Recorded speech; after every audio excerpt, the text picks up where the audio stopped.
It is truly an honor to talk to you all here today. I'm sorry I'm not here in person due to a family commitment. I would like to thank Susie, Ben, and JCI Easton for giving me this opportunity and the privilege to be able to share my story with you today. I would like to begin by introducing someone very dear to my life, my father, Chotalal Haridas Somaia, known as CH in Tanzania, for obvious reasons, as Chotalal is not an easy name to say. He was a visionary and received many awards from the President of Tanzania for his humanitarian work over there. When he realized there was malnutrition amongst the children in Tanzania, he opened milk centers where every child going to school each morning would stop for a free glass of hot milk. And he opened 4 to 5 such centers. His other very noble cause, which has not been heard of in the corporate world, is that he gifted a fully furnished 3-bedroom house to every worker that completed 21 years of service with his company. He gifted 50 of such houses.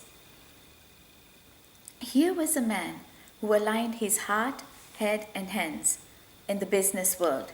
So my idea of My Malaria Mission stems from the humanitarian work initiated by my father. And attached to my father's story is my own personal story of malaria, which I would also like to share here with you today. Having grown up in Tanzania, we were always aware of contracting this horrific disease. I was diagnosed with cerebral malaria in 1981. We had just moved into a new house, so it must have been a breeding ground for mosquitoes, as it had been unoccupied for a long time. And I remember that we did not have mosquito nets as we had just moved in. When I was battling malaria, I had severe headaches and high fever throughout the day and night, and I would tie belts around my forehead to ease the pain. I used to have lots of fluids for dehydration and Panadol equivalent tablets every 4 hours to keep the fever down. After 6 months of severe headaches and high fever, the doctor had no choice but to give me a triple dose of quinine injection. It was a risk he had to take. It would either cure me or I would lose my life. And as I'm here talking to you, you can assume the outcome. Soon after, I started helping mothers in the community who had little children with malaria. I would take these children to my family doctor and educate the mothers about monitoring the medication, as I realized that the mothers did not quite understand the seriousness of this disease. I came to Australia in 1985, and every December I would go back to visit my family. One December morning, I saw one of my father's staff with tears in his eyes, and I asked him what had happened. He said that he had lost his 8-year-old granddaughter with malaria early that morning. I could feel his pain, and I felt helpless. The following year, when I was back in Tanzania, another staff member came up to me and asked me if I could help him with some money for malaria medication for his 3-year-old son. I gave him some money, and about a week later, he came back to me with the sad news that his son had passed away. Again, I felt helpless, and I cried for a long time.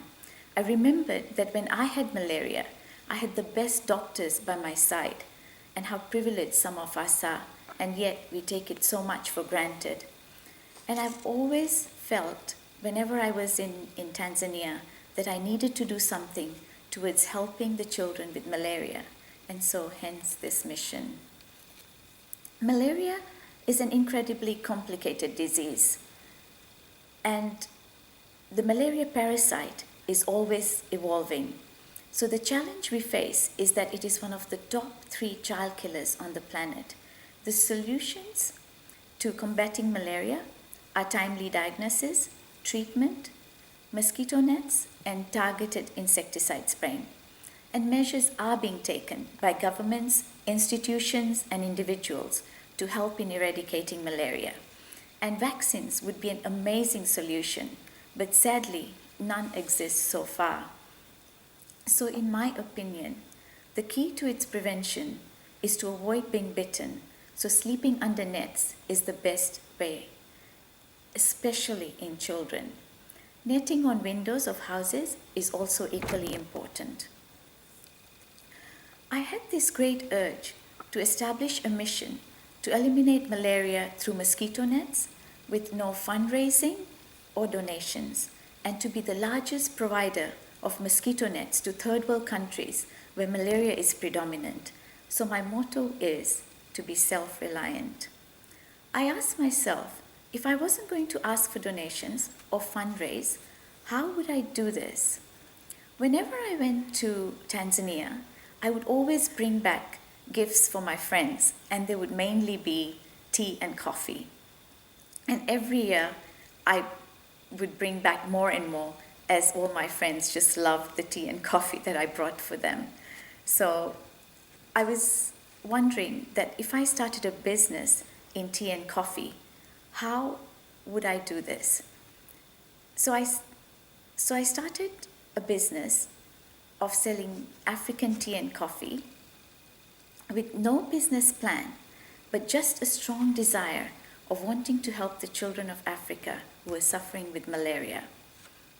I started a business called Africafe Infusion, which is a very simple business selling African tea and coffee, where 100% of its profits are poured into buying mosquito nets, not for the profit of one person, but for the benefit of humanity. And this is where my father's vision comes in. As he always said to me, if you're truly passionate, do the work and the money will follow. When I started this project, I had one burning aspiration, and that was to give nets to all. So on the one hand, I had this concern of how to create a service system to help eradicate one form of human suffering. And on the other hand, how do I do this in a world where there is a tug of war between giving 1% or 99% of the profits? So while trying to figure this out and trying to find a solution, I realized that there were people who needed the money more than I did. People who would benefit so much more with that extra 1%. So with My Malaria Mission, I straight out made a commitment to give the full 100% of the profits. Like every other business, My Malaria Mission too has had its struggles, and it has not been an easy ride to get the tea and coffee into the market. But with the support of institutions like yours and all the Australian people who are supporting me in this cause, I'm truly grateful. Without your support, I would not be able to distribute these nets and carry forward the message of malaria. To all JCI members, Susie and Ben, today you've given me a platform to spread the awareness of malaria. I would like to end here with words that I'd heard in a speech by a very famous eye surgeon in India, Dr. Venkateswamy, who gave free sight to people. And in his speech, he said, by giving to the world, it is ourselves we are helping, and it is ourselves we are healing. With this wisdom, let us all work together to help the world. Thank you.